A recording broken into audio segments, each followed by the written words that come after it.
Hello kids. देखिए, आज से हम अपना नया चैप्टर फिजिक्स का चैप्टर नंबर 10 ग्रेविटेशन स्टार्ट कर रहे हैं। बहुत ही अच्छा चैप्टर है, समझने वाला चैप्टर है और कोशिश करिएगा कि समझ के ही बेसिकली इसको काम चले, क्योंकि जो रटने वाला काम है वो इस चैप्टर में नहीं होने वाला। ठीक है ना, बहुत ही प्यारा चैप्टर है। तो देखिए, शुरू से शुरू करते हैं। बेसिकली ग्रेविटेशन क्या है, सबसे पहली बात आती है ग्रेविटेशन है क्या। देखिए, जैसे कोई भी ऑब्जेक्ट है, हम ये बात बहुत अच्छे से जानते हैं कि हर एक ऑब्जेक्ट को अर्थ अपनी तरफ किसी एक फोर्स से अट्रैक्ट करती है। ठीक है ना, तो वही जो फोर्स होता है उसे ग्रेविटेशनल फोर्स के नाम से जाना जाता है। ठीक है ना, और जो है ग्रेविटेशन फोर्स के नाम से जाना जाता है, इस फेनोमेनन को हम लोग ग्रेविटेशन कहते हैं, इस फेनोमेनन को। तो अगर आपको कभी बोल दिया जाए कि ग्रेविटेशन की डेफिनेशन क्या है, तो आप बताएंगे the force of attraction exerted by the earth on an object. The force of attraction exerted by earth on an object is called gravitational force या force of gravitation, and this phenomenon is called gravitation। इस phenomenon को gravitation कहा जाता है और उस force को gravitational force कहा जाता है। ठीक है, बस सिंपली ये समझाना है। अच्छा, अब देखिए ये बात और कि जो ग्रेविटी है ना, वो अर्थ के अंदर कहाँ से आई है। एक रीज़न बड़ा ही मतलब पेचीदा है कि जो ग्रेविटी है, जो ग्रेविटेशन फोर्स है, जो अट्रैक्शन वाली जो पावर है अर्थ के अंदर, वो कहाँ से आई है। तो देखिए, अलग अलग साइंटिस्ट के अलग अलग व्यूज़ हैं। कोई साइंटिस्ट बोला करते हैं कि अर्थ के अंदर एक बड़ा सा बार मैग्नेट प्रेजेंट है, there is a huge bar magnet inside the earth surface, जिसकी वजह से वो चीज़ों को अपनी तरफ अट्रैक्ट करता है। लेकिन बात यह है कि अगर ये बार मैग्नेट का रीज़न होता ना, तो जो नॉन मेटेलिक चीज़ें, नॉन मेटेलिक लाइक वुड हुआ, वाटर हुआ, पेपर हुआ, पॉलीथीन हुई, हमारी बॉडी हुई, है ना, ये सारी चीज़ें अर्थ पर कैसे चिपकी हुई हैं, ये सारी चीज़ें अर्थ पर कैसे अट्रैक्ट हो रही हैं अर्थ की तरफ। तो मतलब ये तो रीज़न है नहीं कि अर्थ के अंदर एक बड़ा सा बार मैग्नेट है, क्योंकि देखिए, बार मैग्नेट है, अगर मैग्नेट है तो मैग्नेट की प्रॉपर्टी होती है आयरन की, कोबाल्ट की, निकल की चीज़ों को वो अपनी तरफ अट्रैक्ट करता है। तो फिर पेपर को कैसे कर रहा है ना, क्लोथ्स को कैसे कर रहा है। तो इसीलिए ये बात यहाँ पर डिस्कार्ड हो जाती है। मतलब अलग अलग जो फेसिस्ट हैं, अलग अलग साइंटिस्ट हैं, अलग अलग रीज़न बताते हैं, बट हम उनकी बातों में नहीं आना। हमें बस अपनी ये समझना है कि हाँ भी ये कहानी है कि ग्रेविटी अर्थ के अंदर प्रेजेंट है और उसी की वजह से जो है ग्रेविटेशन जो है कोई भी चीज़ अर्थ की तरफ अट्रैक्ट होती है। ठीक है, चलिए इसके बाद हम लोग बात करते हैं। देखिए, आपको पता है अपने वही पुराने साइंटिस्ट जो आइजैक न्यूटन, तो उन्होंने बहुत सारे लॉज दिए थे। ठीक है, एक लॉ उन्होंने इस चैप्टर में आके भी दिया जो हम इस चैप्टर में पढ़ने वाले हैं, that is universal law of gravitation, that was also given by Isaac Newton. देखिए क्या था, आइजैक न्यूटन ने थोड़ा सा सपोज किया। क्या सपोज किया उन्होंने, थोड़ा सा बातें बताई कि यूनिवर्स में जितने भी पार्टिकल्स हैं, जितने भी ऑब्जेक्ट्स हैं, वो सारे ऑब्जेक्ट्स एक दूसरे के ऊपर एक फोर्स ऑफ अट्रैक्शन लगाते हैं, चाहे वो कहीं भी हों, है ना, यूनिवर्स में कहीं पर भी हों, वो एक दूसरे के ऊपर एक फोर्स ऑफ अट्रैक्शन लगाते ज़रूर हैं। ठीक है, हर एक बॉडी, चाहे वो मेटेलिक है या फिर वो नॉन मेटेलिक है, चाहे जैसे भी बॉडी है। तो ये बेसिकली उन्होंने अज्यूम किया और उन्होंने बोला कि दो बॉडीज़ के बीच में जो फोर्स ऑफ अट्रैक्शन लगता है वो क्यों कुछ चीज़ों पर डिपेंड करता है। किन चीज़ों पर डिपेंड करता है वो हम बात करने वाले हैं। देखिए, ठीक है, समझिएगा। उन्होंने अपना लॉ दिया जिसे हम लोग Newton's universal law of gravitation के नाम से भी जाना करते हैं। इन्होंने बताया कि सपोज टू बी कि हमारे पास दो ऑब्जेक्ट हैं, एक ऑब्जेक्ट और दूसरा ऑब्जेक्ट। हमने सपोज कर लिया कि इसका जो मास है वो कैपिटल एम है और इसका जो मास है वो स्मॉल एम है। ठीक है, हमने ऐसा कंसिडर कर लिया और इन दोनों ऑब्जेक्ट्स के सेंटर्स का जो बीच का जो डिस्टेंस है ये हमारे पास स्मॉल डी। ठीक है, तो ये दोनों एक दूसरे के ऊपर एक फोर्स लगाएंगे, ये वाली बॉडी इसके ऊपर लगाएगी और ये वाली बॉडी इसके ऊपर एक फोर्स ऑफ अट्रैक्शन लगाएगी। ठीक है, तो इनके बीच में जो फोर्स ऑफ अट्रैक्शन प्रेजेंट होता है, जो है इनके बीच में जो फोर्स ऑफ अट्रैक्शन प्रोड्यूस होता है, वो कुछ चीज़ों पर, कुछ बातों पर डिपेंड करता है। Number 1, the force of attraction between to bodies, the force of attraction between two bodies is directly proportional to the product of their masses। the force, first मैं बता रहा हूँ मैं, first point, the force of attraction between two bodies is directly proportional। आपको याद होगा directly proportional क्या होता था, is directly proportional to the product of their masses।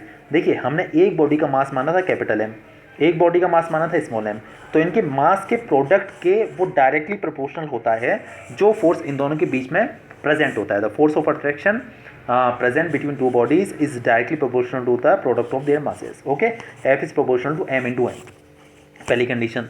दूसरी कंडीशन समझिएगा, the force of attraction between two bodies is inversely proportional। आपको शायद से याद हो, inversely proportional का मतलब है 1/, मतलब this is proportional to 1/d square. D square मतलब कि इनके बीच के डिस्टेंस का स्क्वायर। बोलेंगे कैसे, the force of attraction between two bodies is inversely proportional to the square of the distance between them. देखिए थ्योरी एज इट इज़ याद रखिएगा, जैसे मैं बोल रहा हूँ लैंग्वेज थोड़ी सी ईजी बनाकर। The force of attraction between two bodies is directly proportional to the product of their masses and the force of attraction between two bodies is inversely proportional. Inversely, ये जो 1 अपॉन करके आता है ना, इसे बोलते हैं inversely proportional. Inversely proportional to the square of the distance between them. याद रखिएगा दोनों बातें, ठीक है। चाहे तो लिख लीजिएगा जैसे वर्ड में यूज़ कर रहा हूँ वैसे ही, काफ़ी फायदेमंद रहेगा। अच्छा, अब देखिए हमने 2 कंडीशंस निकाली। पहली कंडीशन ये थी F is proportional to M into M, और दूसरी कंडीशन थी F is proportional to 1 upon D square. आप इन दोनों इक्वेशंस को कंबाइन कर दीजिए। कंबाइन मतलब देखिए एफ जो है वो एम इंटू एम के प्रोपोर्शनल है, एफ 1 अपॉन डी स्क्वायर के भी प्रोपोर्शनल है, तो एफ जो है वो इन दोनों के प्रोडक्ट के भी प्रोपोर्शनल होगा। यानी कि आप ये बात कह सकते हैं, देखिए आप दोनों का प्रोडक्ट लेंगे। हमारे पास पहली कंडीशन थी F is equal to F is proportional to M into M, ठीक है। दूसरी अपने पास कंडीशन थी F is proportional to 1 upon D square. जब आप इन दोनों का प्रोडक्ट लेंगे तो देखिए एम एम का जब आप इससे मल्टीप्लिकेशन करेंगे तो ये कुछ ऐसा आ जाएगा, F is proportional to M into M into 1 upon D square. और जब एम एम का 1 से मल्टीप्लाई होगा तो आपको वैल्यू मिल जाएगी M M upon D square. सही बात है नहीं है, ठीक है ना। तो हमने ये कंडीशन ऑब्टेन कर ली। अच्छा, अब देखिएगा, आपको शायद याद होगा हमने लॉज ऑफ मोशन में डिस्कस किया था इस बारे में कि कभी भी प्रोपोर्शनल का साइन हटता है एक कांस्टेंट आता है, ठीक है। हाँ, कभी भी ये प्रोपोर्शनल साइन हटा के हम लोग इक्वल लगाते हैं तो हमेशा एक कांस्टेंट आता है। तो हमारे पास रिलेशन आ चुका है F is proportional to M M upon D square आ चुका है ना। तो हम प्रोपोर्शनल साइन हटा के इक्वल लगा रहे हैं। यहाँ पर कांस्टेंट आया कैपिटल जी, ठीक है। कैपिटल जी कांस्टेंट आएगा, साथ में M M upon D square अपना एज इट इज़ है। Here G is capital G is a constant which is said to be the universal gravitational constant। यहाँ पर कैपिटल G एक constant, आपको ये लिखना जो मैं बोल रहा हूँ। Here capital G is a constant which is said to be the universal gravitational constant। और देखिए this is universal gravitational constant, मतलब पूरे यूनिवर्स में इसकी वैल्यू फिक्स रहती है। और कैपिटल G की जो फिक्स्ड वैल्यू है वो है 6.67 इंटू 10⁻11, इसकी वैल्यू है, ठीक है। 6.67 इंटू 10⁻11।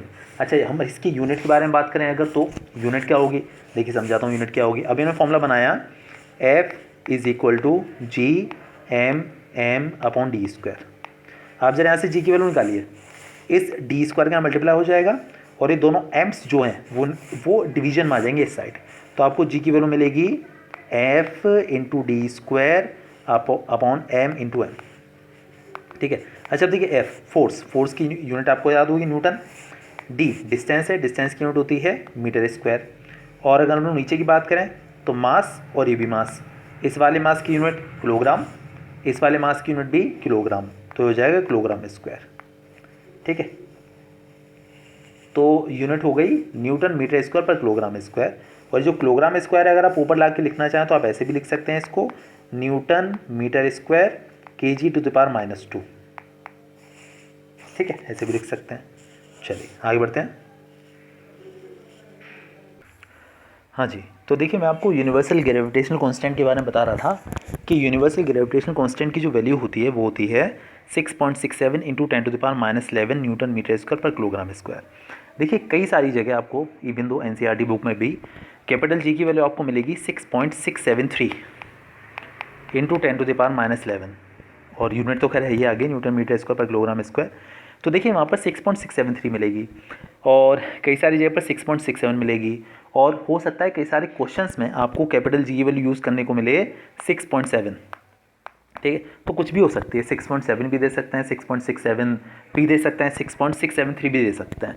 अच्छा, अगर किसी पर्टिकुलर न्यूमेरिकल में जो वैल्यू दी हुई है वही आपको यूज़ करनी है, और अगर नहीं दी हुई है तो आपको यूज़ करनी है 6.67 इंटू 10⁻11 न्यूटन मीटर स्क्वायर पर किलोग्राम स्क्वायर, ठीक है। याद रखिएगा, यूनिट भी आपको समझ में आ चुकी है। चलिए, अच्छा एक बात और, ये यूनिवर्सल ग्रेविटेशनल कांस्टेंट है, ये पूरे यूनिवर्स में सब जगह सेम है, इसकी वैल्यू कांस्टेंट रहती है, ठीक है। चलिए इसके बाद हम लोग बात करते हैं आगे।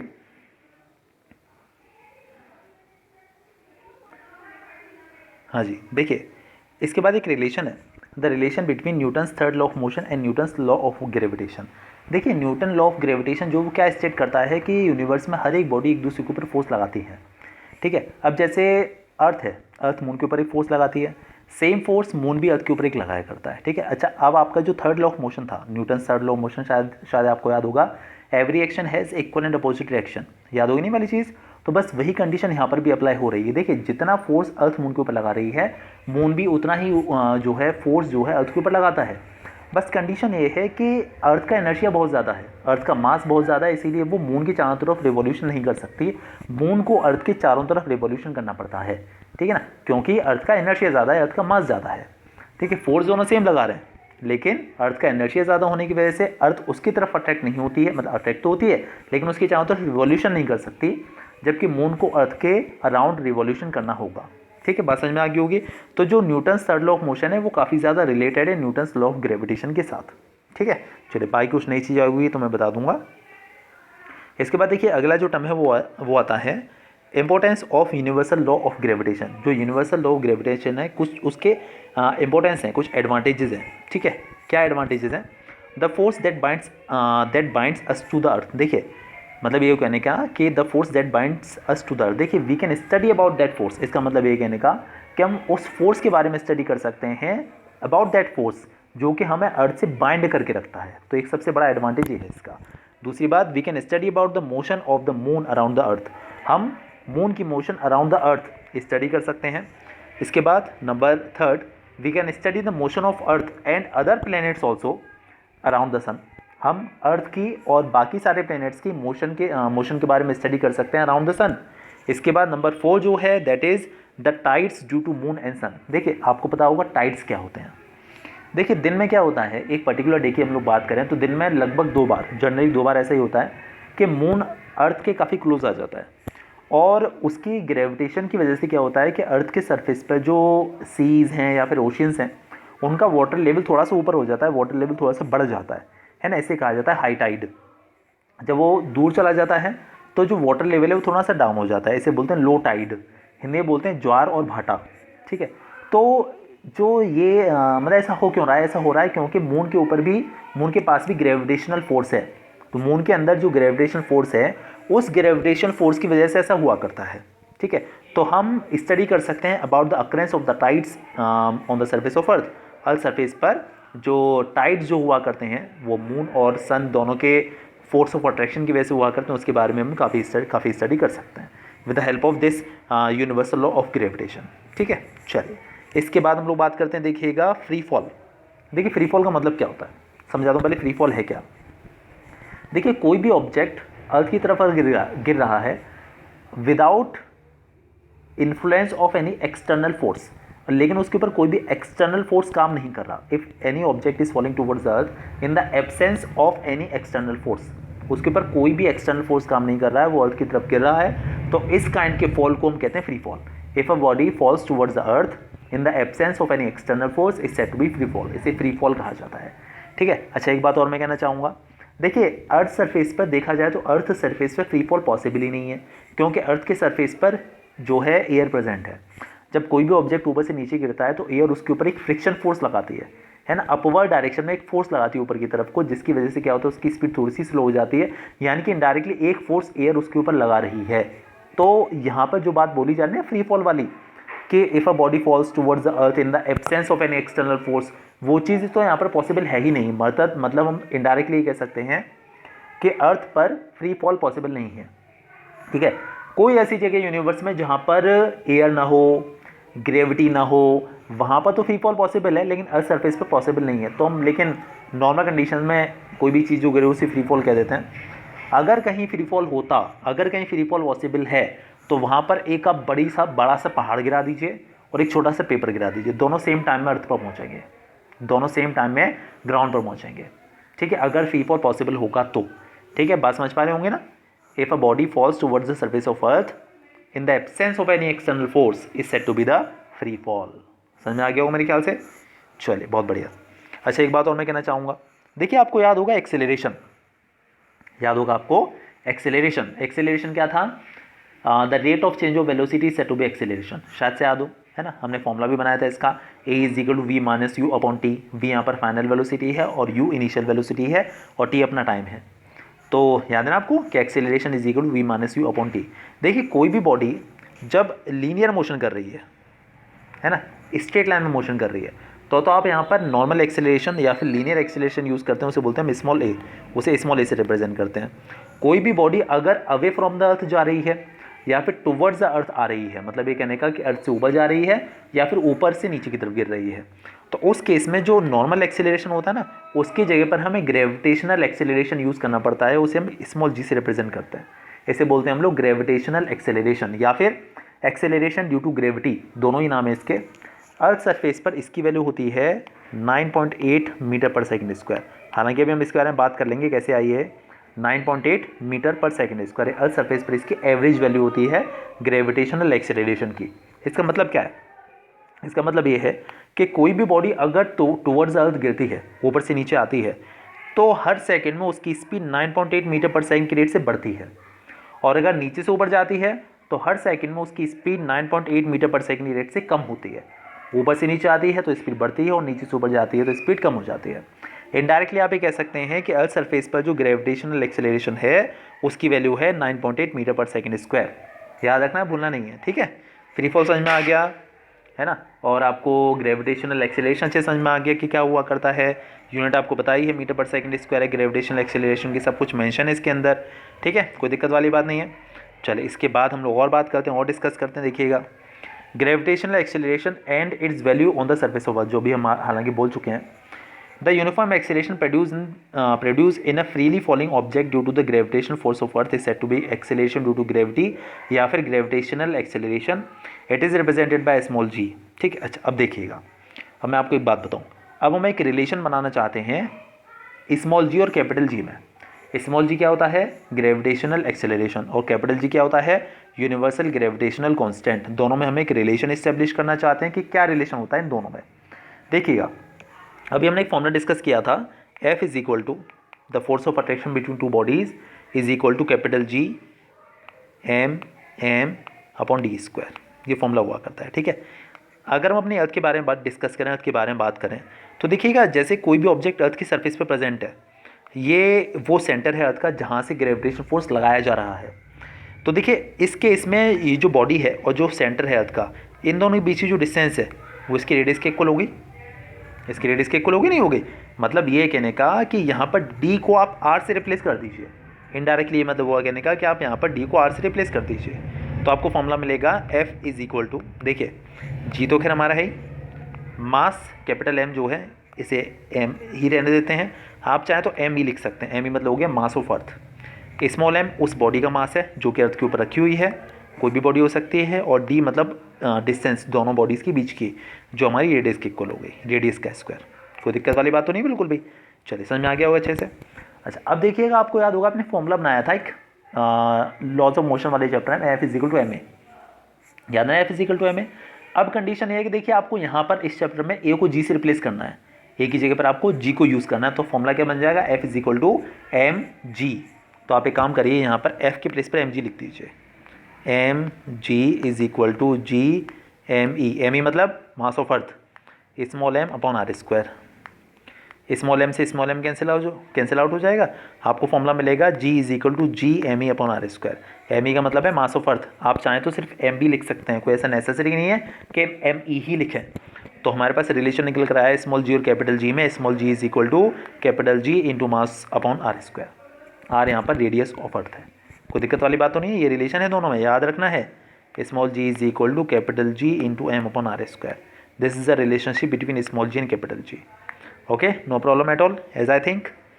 चलिए इसके बाद हम लोग बात करते हैं कि जो अर्थ सरफेस पर जो ग्रेविटेशनल एक्सीलरेशन की वैल्यू होती है वो 9.8 मीटर पर सेकंड स्क्वायर होती है, वो हम दिखाना चाहते हैं, प्रूव करना चाहते हैं। देखिए बिल्कुल ये फॉर्मूला यूज़ करेंगे हम लोग अगेन। देखिए आपको पता है जो कैपिटल जी है यहाँ पर लिखा हुआ है उसकी वैल्यू 6.673 इंटू 10⁻⁻11। हम लोग अगर एम ई मतलब मास ऑफ अर्थ के बारे में बात करें तो मास ऑफ अर्थ देखिए याद रखिएगा, अर्थ का मास और अर्थ की रेडियस ये दोनों वैल्यूज़ आपको याद रखनी है। अर्थ का मास देखिए 6 इंटू 10⁻24 kg। हाँ क्या मैं कहना चाह रहा था, अर्थ का मास, अर्थ की रेडियस, मून का मास, मून की रेडियस, ये चारों चीज़ें आपको याद रखनी है। अर्थ की जो रेडियस है वो होती है 6400 किलोमीटर, 6400 किलोमीटर्स, जिसे हम 6.4 इंटू 10⁻6 मीटर भी कह सकते हैं। 6.37 कह दीजिए, मतलब मैंने बुक वाला लिखा हुआ है इसीलिए 6.37 है, वैसे आप 6.4 लिखिए, थोड़ा याद करने में ईजी रहेगा, ठीक है। चलिए तो हमने क्या फॉर्मूला बनाया था, ये वाला। इस फॉर्मूला में आप कैपिटल जी की वैल्यू डाल दीजिए, मास ऑफ अर्थ डाल दीजिए, और रेडियस ऑफ अर्थ डाल दीजिए, ठीक है। तो कैपिटल जी हो गया, मास ऑफ अर्थ हो गया, और अर्थ की रेडियस हो गई हमारे पास ये, इसका स्क्वायर होगा ना, भूलेगा नहीं। तो आपको क्या वैल्यू मिलेगी यहाँ से, आपको वैल्यू मिलेगी 6.67 इंटू 10⁻11, बहुत बढ़िया, इंटू 6 इंटू 10⁻24, ठीक है, 10⁻24 अपॉन नीचे है 6.4 इंटू 10⁻6 का स्क्वायर। देखिए 6.4 मान के चलिएगा इसको, ठीक है, बुक वाला लिखा हुआ है मैंने, पर आप ये मान के चलिए 6.4, थोड़ा याद करने में ईजी रहता है। 6.4 का स्क्वायर होता है 40.96, और अगर आप 10⁻6 का स्क्वायर करेंगे, देखिए पावर के ऊपर पावर हो तो पावर्स का आपस में मल्टीप्लिकेशन हो जाता है, तो 10⁻12 हो जाएगी, दिस विल बी 10⁻12, कोई प्रॉब्लम नहीं है। 6.67 इंटू 6 कर लीजिए और उसमें 40.96 का डिवीजन कर लीजिए, तो आपको कुछ वैल्यू मिलेगी शायद से 0.98, कुछ ऐसा निकल कर आएगा, करके देखिएगा। 10⁻11 ये है, 10⁻24 ये है, मल्टीप्लाई होने पर पावर्स ऐड हो जाती हैं, तो हो जाएगी 10⁻11 प्लस 24 कितना हो गया 13, और नीचे है 10⁻12। 10⁻12 आप ऊपर लेकर आएंगे तो देखिए ऊपर लाने पर पावर माइनस हो जाएगी, तो 10⁻13 में से 12 हट जाएगा। 10⁻13 में से 10⁻12 अगर आप हटा देंगे तो आपको मिलेगा 10⁻1, 10⁻1 मतलब 10, तो आपको वैल्यू मिल गई 0.98 इंटू 10, 0.98 इंटू 10, और 0.98 इंटू 10 करेंगे तो 9.8 निकल कर आ गई। This is the value of small G. तो कभी वो क्वेश्चन कह भी सकते हैं कि obtain the value of small G, तो आप ये सारा डिस्क्रिप्शन करके बता दीजिए, ठीक है, कोई प्रॉब्लम वाली बात नहीं है, वीडियो पॉज करके लिख लीजिएगा, ठीक है। ये 13 है ना, ओके, 15 में समझिएगा, दिस इज़ 13। चलिए इसके बाद हम लोग बात करते हैं आगे, difference between small G and capital G. Small G और कैपिटल जी में डिफरेंसेस क्या हैं। देखिए वैसे तो बहुत सारे डिफरेंस हैं, लेकिन लिखने में क्या है, कैपिटल जी की वैल्यू होती है 6.67 इंटू 10⁻11 न्यूटन मीटर स्क्वायर पर किलोग्राम स्क्वायर। स्मॉल जी की वैल्यू होती है 9.8 मीटर पर सेकंड स्क्वायर। कैपिटल जी हमेशा कांस्टेंट होता है, ठीक है ना, it's value remains constant always and everywhere, और इसकी जो वैल्यू है वो चेंज होती रहती है। इसकी जो यूनिट है वो है न्यूटन मीटर स्क्वायर पर किलोग्राम स्क्वायर, और इसकी जो यूनिट है वो मीटर पर सेकंड स्क्वायर है। ये एक स्केलर क्वांटिटी है क्योंकि कांस्टेंट है, और एक ये वेक्टर क्वांटिटी है क्योंकि इसकी डायरेक्शन हमेशा अर्थ के सेंटर की तरफ रहती है। आपको याद होगा स्केलर और वेक्टर क्वांटिटीज़, स्केलर क्वांटिटीज़ वो क्वांटिटीज़ होती हैं जिनको रिप्रेजेंट करने के लिए डायरेक्शन की रिक्वायरमेंट नहीं होती। वेक्टर क्वांटिटीज़ वो क्वांटिटीज़ होती हैं जिनको रिप्रेजेंट करने के लिए डायरेक्शन की रिक्वायरमेंट होती है, ठीक है। चलिए बहुत बढ़िया। इसके बाद देखिए हम लोग बात करने वाले हैं मास के बारे में। मास की डेफिनेशन क्या होती है। देखिए मास की डेफिनेशन आपने पहले भी पढ़ी हुई है, the matter content in a body is said to be its mass. किसी भी बॉडी के अंदर जो मैटर कंटेंट होता है उसे मास कहा जाता है। एक ये स्केलर क्वांटिटी होती है और इसकी यूनिट होती है किलोग्राम, ठीक है। देखिए हम जो अपना कहते हैं ना अपना हमारा वेट इतना है, एक्चुअली वो हमारा वेट नहीं है, वो हमारा मास होता है, क्योंकि हमारा जैसे मान लीजिए कोई पर्सन है 50 kg का, 50 kg किलोग्राम मास की यूनिट है। मतलब एक्चुअली जो पर्सन है वो अपना जो भी उसके अंदर मैटर कंटेंट है उसे मेजर कर रहा है, इसीलिए वो ध्यान रखिएगा वो हमेशा अपना मास मेजर कर रहा है, वेट मेजर नहीं कर रहा। हम आलू तोलते हैं यार भाई इसका वेट कितना है, या आटे की बोरी का वेट कितना है ऐसा बोलते हैं, बट एक्चुअली वो मास नहीं होता, वो वेट होता है। बट कोई बात नहीं है, चलने दीजिए, हम तो जनरल लाइफ में मास वर्ड कभी यूज़ करते ही नहीं है डायरेक्टली देखा जाए तो, ठीक है। तो अगर मास की डेफिनेशन आ जाए तो the matter content in a body is said to be mass, इसे मास कहा जाता है। It is a scalar quantity, एक स्केलर क्वांटिटी होती है, इसे स्मॉल m से रिप्रेजेंट किया जाता है, और इसकी यूनिट kg होती है, और ये कांस्टेंट है। दिस ऑलवेज रिमेन्स कांस्टेंट, ये हमेशा कांस्टेंट रहता है। आप यूनिवर्स में कहीं भी चले जाइए मास हमेशा सेम रहेगा, क्योंकि देखिए mass is a matter content in the body, तो मैटर कंटेंट तो एज इट इज़ रहेगा, वो थोड़ा ना चेंज होने वाला है, आप चाहें यहाँ पर रहिए या फिर मून पर चले जाइए। तो ये बेसिकली मास की कुछ प्रॉपर्टीज़ हैं। इसके बाद देखिए हम लोग बात करते हैं वेट के बारे में। वेट क्या होता है। वेट होता है the force of attraction exerted by the earth on an object. Earth किसी भी बॉडी के ऊपर, अर्थ किसी भी ऑब्जेक्ट के ऊपर जितना फोर्स ऑफ अट्रैक्शन लगाती है वही उसका वेट कहलाता है। The force of attraction exerted by the earth on an object is said to be its weight. तो कोई दिक्कत वाली बात नहीं। फोर्स ऑफ अट्रैक्शन देखिए आपके पास फोर्स ऑफ अट्रैक्शन का एक फॉर्मूला और है, F is equal to M है, और जो ए है उसे आप जी से रिप्लेस कर दीजिए तो आपको मिल जाएगा F is equal to M G. और यही जो फोर्स ऑफ अट्रैक्शन है आप इसे क्या कहते हैं, किसी और नाम से भी जानते हैं, वेट नाम से, तो आप इसे W is equal to M G भी लिख सकते हैं, समझ रहे ना। तो वेट का भी ये फॉर्मूला हो गया, एफ का भी ये फॉर्मूला है, वेट का भी ये फॉर्मूला है, क्योंकि जो फोर्स ऑफ अट्रैक्शन अर्थ लगाती है वही तो उस बॉडी का वेट कहलाता है। तो आप W is equal to be mg कह सकते हैं। ठीक है, कोई दिक्कत वाली बात नहीं है। यानी क्या हुआ कहने का मतलब, आप मास की वैल्यू में जी की वैल्यू को मल्टीप्लाई कर दीजिए तो आपको वेट पता चलेगा। अगर हम डेफिनेशन की बात करें, the force of attraction exerted by the earth on an object is said to be its weight, और ये एक वेक्टर क्वांटिटी है क्योंकि इसकी डायरेक्शन हमेशा towards the centre of earth रहती है, so therefore we can say it is a vector quantity. और जो है ये कांस्टेंट नहीं है, ये प्लेस टू प्लेस वेरी करती रहती है, वेरी यूँ करती रहती है, क्योंकि जैसे मान लीजिए आप मून पर चले जाइए तो मून पर जो ग्रेविटी है वो अर्थ के कंपेरेटिवली 1/6 है। तो किसी भी पर्सन को या किसी भी बॉडी को आप यहाँ से मून पर लेकर जाएंगे तो उसका वेट 1/6 हो जाएगा यहाँ से जाकर, मतलब मास तो सेम रहेगा बट वेट 1/6 हो जाएगा। ठीक है, मास तो हमेशा सेम रहता है लेकिन वेट 1/6 हो जाएगा क्योंकि वहाँ पर ग्रेविटी 1/6 है। अच्छा, अब कई बार एक क्वेश्चन और पूछा जाता है कि मास और वेट में डिफरेंसेस क्या है, ये बड़ा इंपॉर्टेंट है। ठीक है, चलिए उसके बारे में, उससे पहले मैं एक बात और आपको बता दूँ। देखिए वेट क्या है, the force of attraction, right. Force की जो यूनिट है वो न्यूटन है, तो वेट की यूनिट भी न्यूटन ही हो जाएगी। समझ पा रहे हैं ना, फोर्स की जो यूनिट है वो न्यूटन है, तो वेट की भी जो यूनिट है वो भी न्यूटन हो जाएगी, कोई दिक्कत वाली बात नहीं है ना। अच्छा, अब एक बात और कि जो वेट है उसकी एक और यूनिट होती है, वो होती है किलोग्राम वेट। ठीक है, किलोग्राम वेट। अब ये है क्या, सपोज टू बी कि किसी बॉडी का जो मास है वो 10 kg है, तो आप ये कह सकते हैं कि इसका वेट 10 kg वेट है। ठीक है, या फिर इसका जो वेट है वो 10 kgf है, किलोग्राम फोर्स। ठीक है, इसका जो वेट है वो 10 किलोग्राम फोर्स है, आप ये भी कह सकते हैं। लेकिन अगर आपको इसे न्यूटन में कन्वर्ट करना है then you will have to multiply the given value by small G, क्योंकि अभी हमने डिस्कस किया था W इज इक्वल टू होता है आपके पास mg। ठीक है, अच्छा एक बात और, 1 किलोग्राम वेट या फिर 1 किलोग्राम फोर्स 9.8 न्यूटन के बराबर होता है।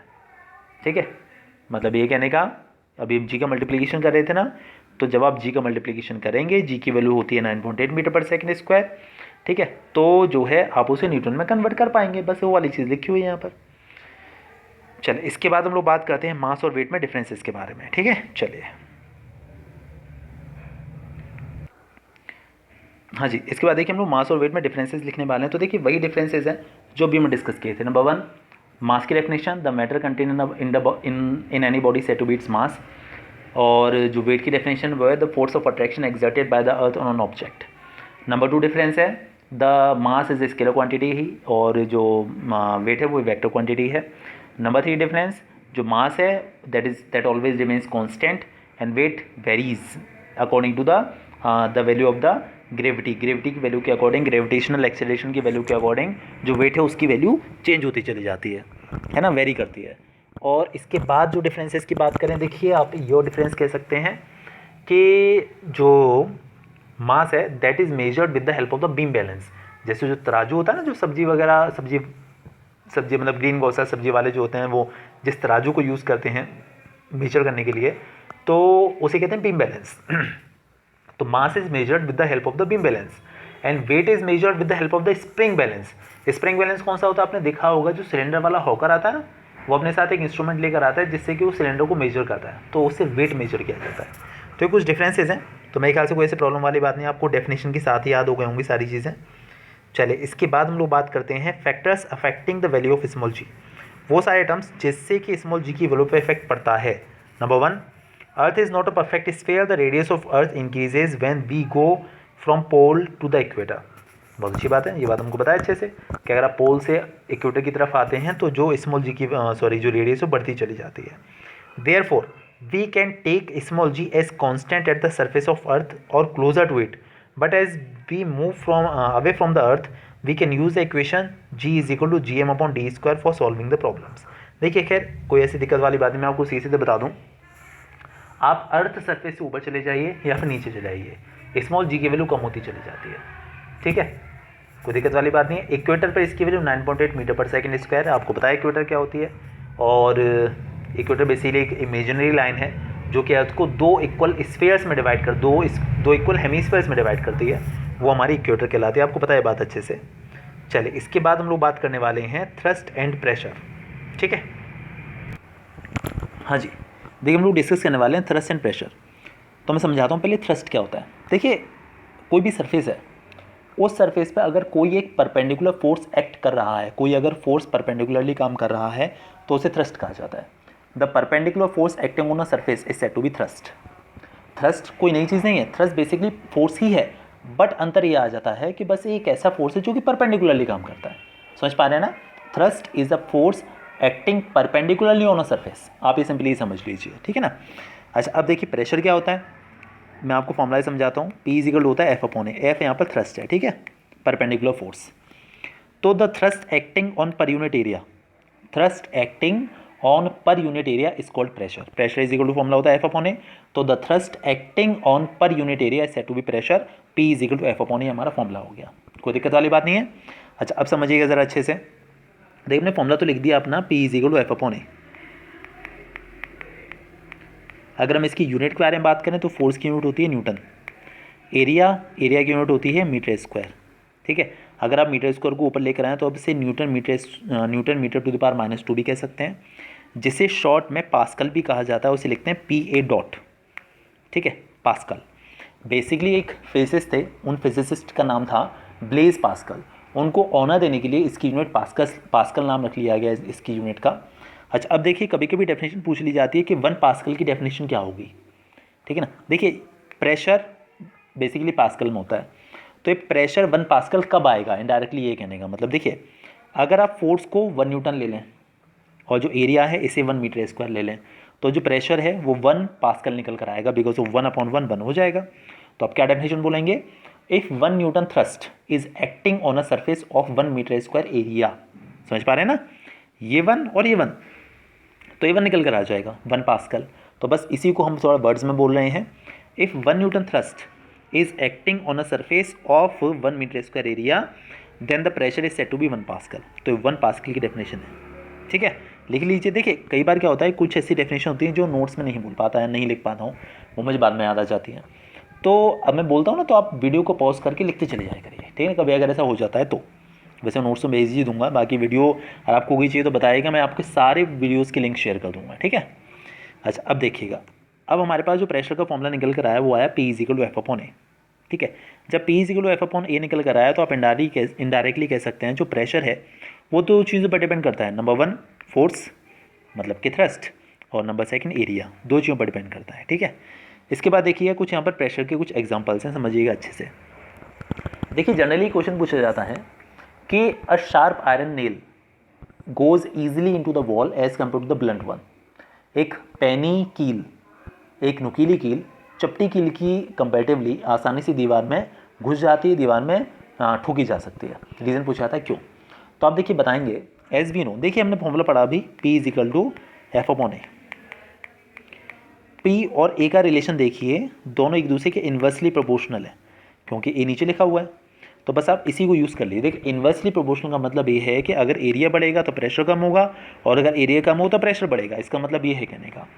तो आप बताएंगे a sharp iron nail, a sharp iron nail कोई नुकीली कील है, has a very less area of cross section as compare to the blunt one, ठीक है ना। A sharp iron nail has a very less area of cross section as compared to the blunt one, मतलब कि चपटी कील है उसके comparatively जो नुकीली कील है उसका जो एरिया ऑफ क्रॉस सेक्शन होता है, मतलब जो सामने वाला जो एरिया होता है जिसे ठोकते हैं जिस जगह से, दैट इज़ वेरी लेस। और हमें बहुत अच्छे से पता है and we know area is inversely proportional to the pressure. Inversely proportional मतलब अगर प्रेशर एरिया कम होगा तो प्रेशर ज़्यादा होगा, और एरिया ज़्यादा होगा तो प्रेशर कम होगा। तो जो नुकीली कील है उसका एरिया ऑफ क्रॉस सेक्शन बड़ा ही कम होता है, and we know very well that area of cross section is inversely proportional to the pressure. So we can apply large pressure on a sharp iron nail, इसीलिए एक नुकीली कील पर हम लोग ज़्यादा प्रेशर लगा सकते हैं, that's why it goes easily into the wall, ठीक है। ट्रैक्टर, ट्रक्स, बसेज, इन सब के जो टायर्स होते हैं देख कितने सारे मोटे मोटे होते हैं, बहुत मोटे होते हैं, है ना। इवन दो कई सारे ट्रक्स तो आपने देखेंगे वो 2-2 3-3 टायर साथ साथ यूज़ कर लेते हैं। उसका रीज़न क्या है, उसका रीज़न भी ये है कि ऐसा करने से उसका एरिया बहुत बढ़ जाता है, और एरिया ज़्यादा होगा तो रोड पर प्रेशर कम लगेगा, है ना। इन्वर्सली प्रोपोर्शनल है, we know very well that pressure and area are inversely proportional to the each other. If more the area then less the pressure will be applied on the roads by those heavy vehicles, तो road टूटेगी नहीं, ख़राब नहीं होगी। अगर हम tractor की बात करते हैं तो जो ट्रैक्टर के टायर्स हैं वो इतने वाइड बनाए जाते हैं कि वो उसका एरिया इतना ज़्यादा हो जाता है कि उसका प्रेशर बहुत कम लगता है. So that's why the tractors don't sink into the mud. वो मड में सिंक नहीं करते हैं, फंसते नहीं हैं, धंसते नहीं हैं और खेत में आसानी से चल लेते हैं. ठीक है. और देखिए और एग्जांपल, आप किसी पार्टी में जाते हैं, कोई एक लड़की आपके अपने पेंसिल हील पहनी हुई है. पेंसिल हील समझते होंगे, उसकी जूतियाँ होती हैं लड़कियों की, बहुत ज़्यादा पतली हील होती हैं उनकी. आपके पैर पे पैर रख ले, जान निकल जाएगी, भले एक पतली सी लड़की हो, है ना. क्यों क्यों ऐसा होगा? क्योंकि उस पेंसिल हील का एरिया ऑफ क्रॉस सेक्शन, इसे बोलते हैं एरिया ऑफ क्रॉस सेक्शन, जो सामने वाले सरफेस का जो एरिया होता है उसे क्रॉस सेक्शन कहा जाता है, काफ़ी कम होता है.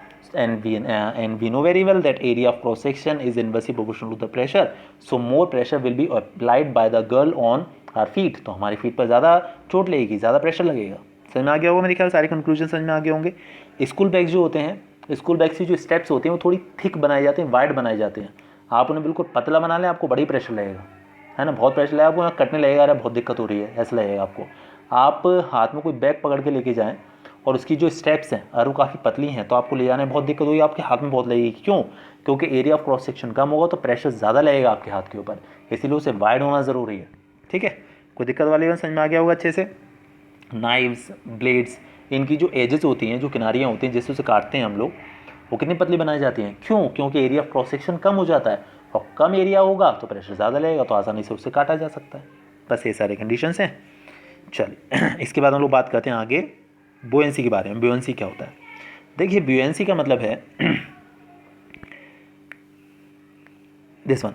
देखिए अगर आप किसी भी ऑब्जेक्ट को किसी फ्लूइड में, अच्छा मैं पहले फ्लूइड बता दूं कि फ्लूइड होता क्या है. फ्लूइड में कह रहा हूँ ये FLUID. फ्लूइड का मतलब है एनीथिंग विच कैन फ्लो, कोई भी चीज़ जो फ्लो कर सकती है, मतलब कोई भी लिक्विड और कोई भी गैस, फ्लूइड कहलाता है. ठीक है ना. तो बुओयेंसी क्या होता है? If N object is immersed in a fluid Holi और पार्शियली, या फिर फुल्ली और पार्शियली, किसी ऑब्जेक्ट को अगर हम किसी फ्लूइड में इमर्स करते हैं, डुबोते हैं पूरी तरीके से या फिर आधा अधूरा थोड़ा बहुत, then it experiences an upward force, तो उसके ऊपर एक ऊपर की डायरेक्शन में एक फोर्स लगता है which is called buoyant force. इसे बुओयेंट फोर्स कहा जाता है. And this phenomenon is called buoyancy, और इस फेनोमेनन को ही हम लोग बुओयेंसी के नाम से जानते हैं. देखिए अगर डेफिनेशन थोड़ी सी अच्छी लगी मेरे शब्दों वाली तो आप इसे थोड़ा सा ऐसे ही लिखिए. If an object is immersed in a fluid wholly or partially, leave.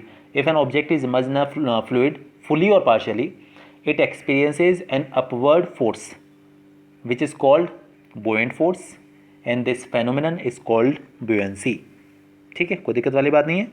चलिए इसके बाद देखिए हम लोग अब आगे बात करते हैं. देखिए बुओयेंट फोर्स समझ में आ गया होगा क्या होता है. अगर आप किसी भी ऑब्जेक्ट को किसी देखिए होता है ना, जैसे जनरली आप मग को पानी डुबोने की कोशिश करिए तो आपको ऐसा लगेगा नीचे से ऊपर कोई इसे धकेल रहा है. बस वही जो फोर्स है उसे बुओयेंट फोर्स या फिर अपथ्रस्ट भी कहते हैं हम उसे, अपथ्रस्ट. ठीक है ना. और इस फेनोमेनन को, है ना, इस घटनाक्रम को बुओयेंसी कहा जाता है, बुओयेंसी के नाम से जाना जाता है.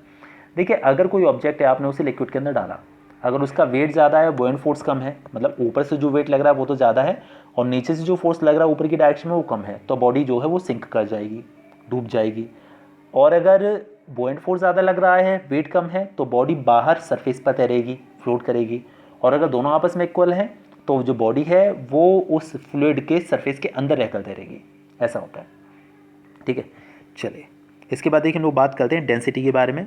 फिर डेंसिटी के बाद आएगा हमारा आर्किमिडीज प्रिंसिपल, वो भी हम करेंगे बहुत अच्छे से. पहले डेंसिटी समझ लीजिए क्या होता है. देखिए डेंसिटी, ऑल्दो आपको याद है, the mass per unit volume of an object is said to be its density. किसी भी ऑब्जेक्ट का मास पर यूनिट वॉल्यूम मतलब क्या है इसका, 1 यूनिट वॉल्यूम, मतलब कि 1 मीटर क्यूब वॉल्यूम या फिर 1 सेंटीमीटर क्यूब वॉल्यूम का जो मास होता है उसे कहते हैं हम लोग डेंसिटी. ठीक है. मतलब आप सिंपली ये समझिए किसी भी सब्सटेंस के पार्टिकल्स जितने ज़्यादा क्लोज होते हैं उसकी डेंसिटी उतनी ही ज़्यादा होती है. आप सिंपली ये समझिए mass per unit volume is said to be density. Density is equal होता है mass upon volume. Density is equal mass upon volume. अगर हम इसकी यूनिट के बारे में बात करें तो देखिए मास की यूनिट होती है किलोग्राम और वॉल्यूम की होती है मीटर क्यूब, तो किलोग्राम पर मीटर क्यूब. हालांकि इसकी CGS यूनिट भी होती है, क्या होती है, ग्राम पर सेंटीमीटर क्यूब. अगर हम इन दोनों में रिलेशन के बारे में बात करें तो देखिए याद रखिएगा 1 ग्राम पर सेंटीमीटर क्यूब जो होता है वो 1000 किलोग्राम पर मीटर क्यूब के इक्वल होता है. बोलना नहीं है. ठीक है. चलिए इसके बाद हम लोग बात करते हैं आगे. डेंसिटी हमने समझ ली क्या होती है. इसके बाद आर्किमिडीज प्रिंसिपल है. देखिए आर्किमिडीज़ ने क्या बताया. आर्किमिडीज़ बहुत टाइम पहले एक फिजिसिस्ट हुए थे, उन्होंने बहुत सारे वो दिए, रिजल्ट दिए, कंक्लूजन्स दिए। एक बार क्या हुआ कि वो अपने बाथटब में नहाने के लिए पहुँचे। उन्होंने जैसे ही बाथटब में पैर डाला तो उसमें जो पानी था वो बाहर स्प्लैश हो गया, बाहर गिर गया आके। तो उनके दिमाग में कुछ आइडिया आ गया, उन्होंने यूरेका चिल्लाते हुए बाहर निकल आए और अपने सीधे गुरु के पास पहुँचे। यूरेका मतलब होता है I have got it, I have found it, मुझे ये चीज़ मिल चुकी है। क्या चीज़ मिल गई थी ना, ये समझ गए थे कि अगर हम किसी भी फ्लूइड में कोई चीज़ डालें तो वो उस लिक्विड को ना डिस्प्लेस करती है, जितना उसका खुद का वॉल्यूम होगा उतना ही फ्लूइड वो डिस्प्लेस कर देती है, ऐसा हुआ करता है। ठीक है, तो बस उसी के अकॉर्डिंगली इन्होंने अपना प्रिंसिपल बना दिया। क्या प्रिंसिपल बना दिया इन्होंने बना दिया कि अगर हम किसी ऑब्जेक्ट को फुली या फिर पार्शियली किसी ऑब्जेक्ट में किसी फ्लूइड में इमर्स करते हैं तो उस पर जो बुएंट फोर्स लगता है, जो उसके ऊपर जो बुएंट फोर्स लगता है, that is equal to the weight of the fluid displaced by it. वो उस फ्लूइड के वेट के इक्वल होता है जो डिस्प्लेस कर देती है, जो वो हटा देती है उसकी जगह। एक्चुअली जैसे मतलब मग को किसी बाल्टी में डालें, पानी भरी हुई बाल्टी में, तो वाटर लेवल थोड़ा सा ऊपर हो जाता है। ऐसा क्यों होता है? क्योंकि जितना मग का वॉल्यूम है उतना ही वो फ्लूइड डिस्प्लेस कर देता है, उतनी जगह वो ले लेता है खुद, इसीलिए ऐसा हुआ करता है। तो आर्किमिडीज ने ये बताया कि उसके ऊपर जो अपथ्रस्ट लगता है, जो बुओयंट फोर्स लगता है, उसकी वैल्यू और वो जो ऑब्जेक्ट है वो जितना लिक्विड फ्लूइड डिस्प्लेस कर रहा है उसके इक्वल होती है। द बुओयंट फोर्स या फिर द बुओयंट फोर्स या फिर upthrust acting on the body is equal to the weight of the fluid displaced by it. ये आर्किमिडीज का प्रिंसिपल था। मतलब ये कहने का, जैसे मान लीजिए कोई बॉडी है, वो उसका एयर में वेट मान लीजिए 5 न्यूटन है, 5 न्यूटन, और हमने उसे लिक्विड के अंदर इमर्स किया तो उसका वेट मान लीजिए रह गया 3 न्यूटन। ठीक है, तो कितना वेट कम हो गया इसका? 2 न्यूटन कम हो गया। 2 न्यूटन मतलब कि नीचे से ऊपर की तरफ 2 न्यूटन का फोर्स उसके ऊपर लग रहा होगा, तभी तो ऐसा हुआ। तो इस केस में जो बुओयंट फोर्स है वो 2 न्यूटन है। तो जितना लिक्विड वो डिस्प्लेस करेगी, अगर आप उसकी वेट को मेजर करें तो वो भी 2 न्यूटन ही निकल कर आएगा। यही होता है आर्किमिडीज का प्रिंसिपल। ठीक है, क्या कहता है ये? If an object is immersed in a fluid fully और partially then the buoyant force is equal to the weight of the fluid displaced by it. यह आर्किमिडीज का प्रिंसिपल है। ठीक है, कोई दिक्कत वाली बात नहीं है। चलिए इसके बाद हम लोग बात करते हैं। देखिए आर्किमिडीज के कुछ यूजेस हैं, आर्किमिडीज प्रिंसिपल के कुछ यूजेस हैं, क्या एप्लीकेशंस हैं। It is use in determining the relative density of the substance. देखिए रिलेटिव डेंसिटी क्या होती है मैं बताऊंगा अभी आपको। It is use in designing ships and the submarines also. Hydrometers and the electrometers are made on this principle. देखिए hydrometer और इलेक्ट्रोमीटर क्या होते हैं? ये ऐसे इंस्ट्रूमेंट्स होते हैं जो कि पानी की और मिल्क की क्वालिटी को चेक करने के लिए यूज़ किए जाते हैं। ठीक है, वो इस प्रिंसिपल पे बेस्ड होते हैं। अच्छा एक बात मैं बताना चाहूँगा, एक क्वेश्चन जनरली पूछा जाता है कि एक छोटी सी आयरन नेल पानी में डूब जाती है। A very small iron nail sinks into the water but a very big ship which is having legs of iron nails in it floats on the surface of water. Why? इतना बड़ा ship float करता है जबकि एक छोटी C iron nail डूब जाती है, तो आप क्या रीज़न बताएंगे? तो आप बताएंगे कि we know very well that the iron nail has a density more than the density of the water. देखिए वाटर की जो डेंसिटी होती है वो होती है 1 ग्राम पर सेंटीमीटर क्यूब या फिर 1000 किलोग्राम पर मीटर क्यूब। तो जो आयरन नेल होती है उसकी डेंसिटी इससे ज़्यादा होती है, इसीलिए पानी में सिंक कर जाती है, डूब जाती है, सिंक कर जाती है, SINK, सिंक।